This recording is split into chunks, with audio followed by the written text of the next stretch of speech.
Part 3. The Last Night.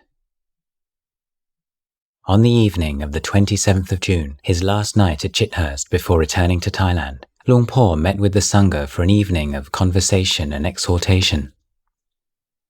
The tape recording made that night captures wonderfully the warmth and informality of the occasion. Monks and zestful are two words not commonly linked in one sentence, but the conviviality punctuated by gales of laughter is tangible. It was the old magic of Luang Por, making people feel by his presence that they'd never in their lives been so happy and contented. He also took the opportunity to show off his only English phrase, which was a wordplay on the Pali from the mealtime blessing Upakapati and was his mnemonic for a cup of tea. Just a few sentences into a more formal Dhamma talk, a layperson entered the room with a new tray of hot drinks. Here we go again, another cup of tea. In the Dhamma talk that night, he gave his disciples encouragement and support in their propagation of the Dhamma. He said, "If you make an effort to teach people, you teach yourself at the same time. You become smarter, you reflect more." Investigating the self-doubts and fears that arose when one first started to teach was part of the benefit to the teacher. If you're meditating, if you're mindful, then teaching others is teaching yourself. Then there's no harm in it. As for the subject of talks, he advised sticking to the 5 factors of what is called the Anupupikatha, or graduated discourse. Giving, morality, heaven, the drawbacks of sensuality, the benefits of renunciation. However many talks you may give, always keep them within the bounds of those topics. Their source is Sila, Samadhi and Panya. Throughout your life of teaching, never stray from these topics.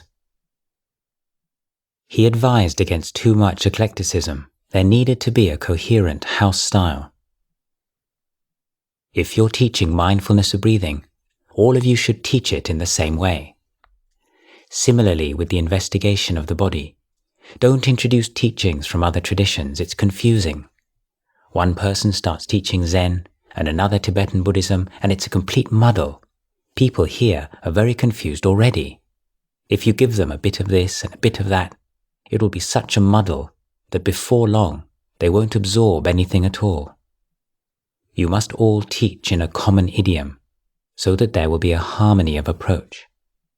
If students master the basic practice, then they will understand other traditions by themselves. But if you teach a lot of different traditions, then they won't grasp the underlying principles. He warned against sectarianism. Monks should not fall into the trap of comparing traditions or praising their own path at the expense of others.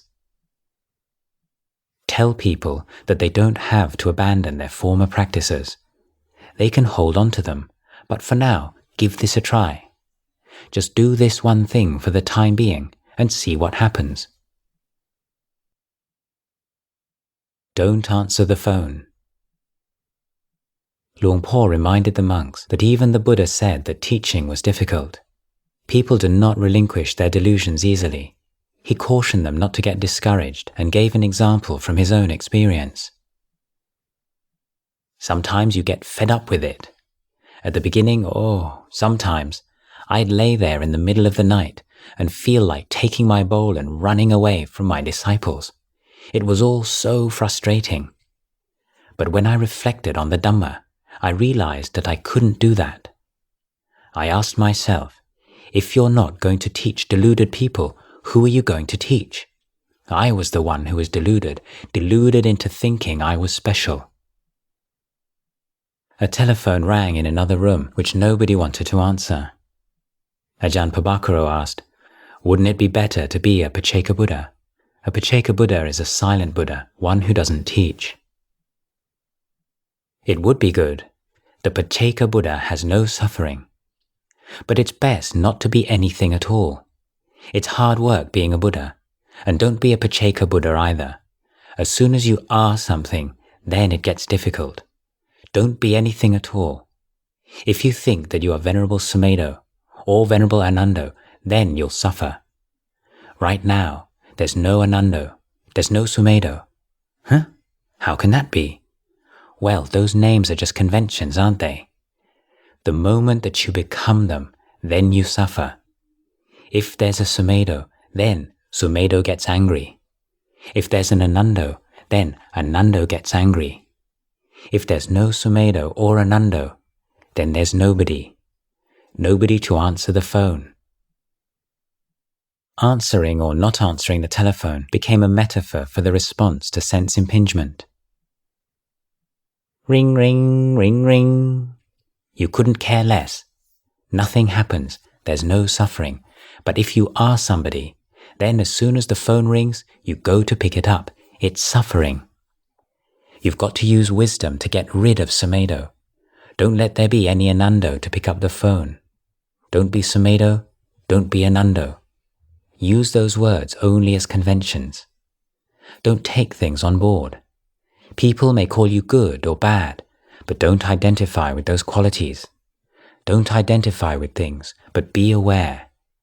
And when you're aware, do you take things on? No. That's the end.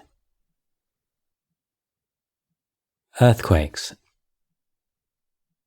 In the course of their conversation, Ajahn Sumedho referred to various predictions that the next few years were likely to see a number of major earthquakes and other natural disasters. He said that people who were overly dependent on modern technology, attached to the comforts that they provided and without any inner refuge, were likely to suffer greatly. Luang Por replied, "The Buddha taught us to look at the present.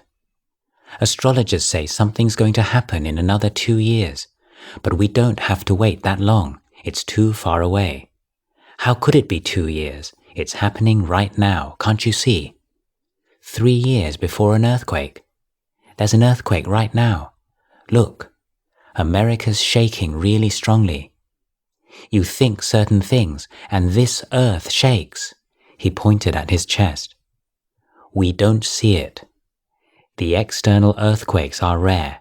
I've never seen one in my life, but in this earth, there are tremors every day, every minute.